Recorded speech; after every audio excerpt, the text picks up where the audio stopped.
예, 우리 후보님 지명된 거 축하드립니다.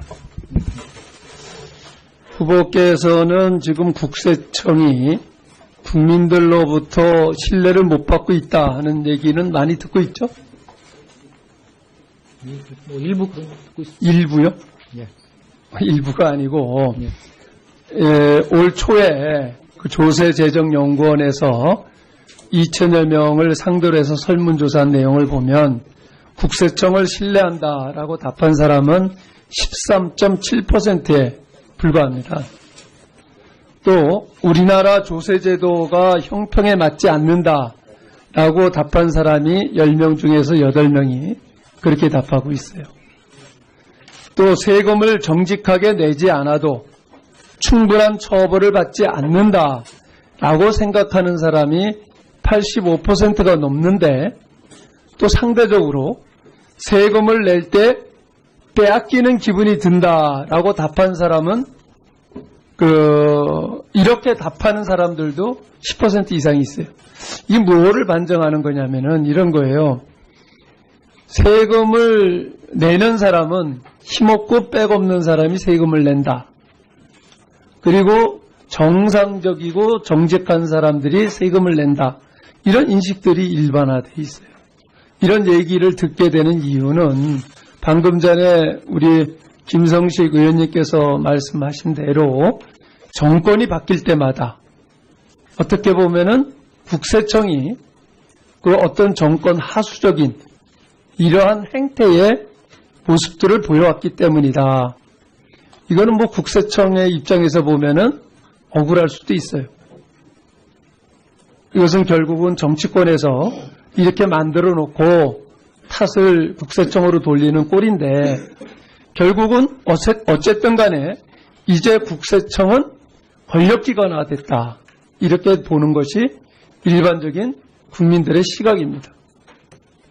이렇게 되다 보니까 일선 세무소에서는 할당이 주어지고, 그렇게 되니까 나가서 세무조사 할 때 세금을 걷는데 뭐 멀쩡한 정상적으로 잘 돌아가는 그러한 기업들, 그것도 주로 중소기업을 중심으로 2중, 3중 세무조사를 받으면서 그 세금을 내게 되고 시달린다. 세무조사하는데 몇 개월, 그리고 그 뒤처리하는데 몇 개월, 또 불복해가지고 재판받는데 몇 개월 더 나가서는 몇 년이 걸린다. 최소한 2, 3년을 일을 못한다. 이런 얘기들을 많이 들어요. 이게 정상적으로 이루어진다고 하면 이런 불편함을 느끼지 않을 겁니다. 그리고 또 이러한 여론조사가 나오지도 않을 거예요. 이런 부분에 대해서는 어떻게 생각합니까?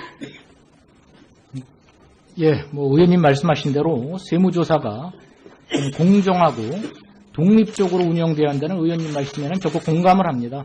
그리고 아까 그 여론조사 결과를 말씀하셨는데, 그거는 저희가 여론조사 결과를 부인하는 것이 아니라 그 표본의 그 대표성이 과연 있는지 그런 측면도 좀 있습니다. 그리고 네, 그 후보께서는 그건 그렇게 받아들이시면 안 되고요.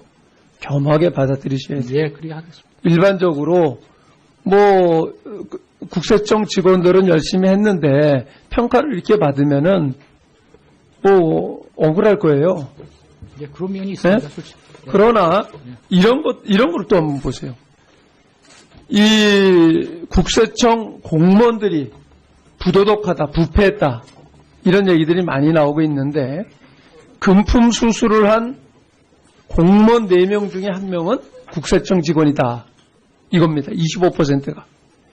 최근 5년간 국민권익위원회에서 주관을 한 청렴도 조사에서 최하위권이라는 것도 알고 계시잖아요. 이런 거예요. 힘쓸 때 힘쓰고 해먹을 때 해먹고, 저희들이 저희 얘기해서 참 죄송스럽지만은 국회가 욕먹는 것도 뭐 대다수의 국회의원들이 뭐 그러지는 않을 거예요. 열심히들 하시는데 한두 사람에 의해서 전체로 매도가 되는 경우가 있어요. 그런데 여기 국세청을 보면 실질적으로 비리 공무원의 숫자도 또 청렴도도 최하예요. 이러면서 정권의 하수인 양 정권이 바뀔 때마다 먼저 국세청이 들어가고 밑보인 기업들 들어가고 그 다음에 검찰이 들어가고 이렇게 되니까 이렇게 불신이 되는 거예요. 그래서 저는 우리 후보자에게 부탁드리고 싶은 것은 후보자께서 나름대로 원칙을 가지고 그동안 공무원 생활을 해온 것을 잘 알고 있어요. 그렇기 때문에 이러한 불명예스러운 오역을 좀 벗어 던지는 그런 국회청 총장으로서 가르치기를 부탁드립니다. 예, 열심히 잘 하라라는 뜻으로 말씀드리겠습니다. 네. 수도 있어요. 이것은 결국은 정치권에서 이렇게 만들어 놓고 탓을 국세청으로 돌리는 꼴인데 결국은 어쨌든 간에 이제 국세청은 권력기관화 됐다. 이렇게 보는 것이 일반적인 국민들의 시각입니다. 이렇게 되다 보니까 일선 세무소에서는 할당이 주어지고 그렇게 되니까 나가서 세무조사 할 때 세금을 걷는데 멀쩡한 정상적으로 잘 돌아가는 그러한 기업들 그것도 주로 중소기업을 중심으로 2중 3중 세무조사를 받으면서 그 세금을 내게 되고 시달린다. 세무조사하는데 몇 개월 그리고 그 뒤처리하는데 몇 개월 85%가 넘는데 또 상대적으로 세금을 낼 때 빼앗기는 기분이 든다라고 답한 사람은 이렇게 답하는 사람들도 10% 이상이 있어요. 이게 뭐를 반증하는 거냐면은 이런 거예요. 세금을 내는 사람은 힘없고 백없는 사람이 세금을 낸다. 그리고 정상적이고 정직한 사람들이 세금을 낸다. 이런 인식들이 일반화되어 있어요. 이런 얘기를 듣게 되는 이유는 방금 전에 우리 김성식 의원님께서 말씀하신 대로 정권이 바뀔 때마다 어떻게 보면은 국세청이 그 어떤 정권 하수적인 이러한 행태의 모습들을 보여왔기 때문이다. 이거는 국세청의 입장에서 보면은 억울할. 예, 우리 후보님 지명된 것 축하드립니다. 후보께서는 지금 국세청이 국민들로부터 신뢰를 못 받고 있다 하는 얘기는 많이 듣고 있죠? 일부 그런 거 듣고 있습니다. 일부요? 예. 일부가 아니고 예.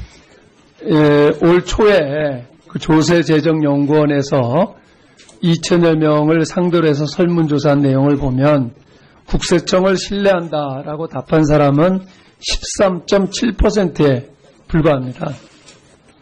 또 우리나라 조세제도가 형평에 맞지 않는다라고 답한 사람이 10명 중에서 8명이 그렇게 답하고 있어요. 또 세금을 정직하게 내지 않아도 충분한 처벌을 받지 않는다라고 생각하는 사람이 또 불복해가지고 재판받는데 몇 개월 더 나가서는 몇 년이 걸린다. 최소한 2, 3년을 일을 못한다. 이런 얘기들을 많이 들어요. 이게 정상적으로 이루어진다고 하면 이런 불편함을 느끼지 않을 겁니다. 그리고 또 이러한 여론조사가 나오지도 않을 거예요. 이런 부분에 대해서는 어떻게 생각합니까? 예, 의원님 말씀하신 대로 세무조사가 공정하고 독립적으로 운영돼야 한다는 의원님 말씀에는 적극 공감을 합니다. 그리고 아까 그 여론조사 결과를 말씀하셨는데 그거는 저희가 여론조사 결과를 부인하는 것이 아니라 그 표본의 그 대표성이 과연 있는지 그런 측면도 좀 있습니다. 그리고 네, 그 후보께서는 예. 그건 그렇게 받아들이시면 안 되고요. 겸하게 받아들이셔야 돼요. 예, 그렇게 하겠습니다. 일반적으로 국세청 직원들은 열심히 했는데 평가를 이렇게 받으면은 억울할 거예요. 예, 그런 면이 있습니다. 네? 솔직히. 예. 그러나 이런 걸 또 한번 보세요. 이 국세청 공무원들이 부도덕하다, 부패했다 이런 얘기들이 많이 나오고 있는데 금품 수수를 한 공무원 4명 중에 1명은 국세청 직원이다. 이겁니다. 25%가. 최근 5년간 국민권익위원회에서 주관을 한 청렴도 조사에서 최하위권이라는 것도 알고 계시잖아요. 이런 거예요. 힘쓸 때 힘쓰고 해먹을 때 해먹고 저희들이 저희 얘기해서 참 죄송스럽지만은 국회가 욕먹는 것도 대다수의 국회의원들이 그러지는 않을 거예요. 열심히들 하시는데 한두 사람에 의해서 전체로 매도가 되는 경우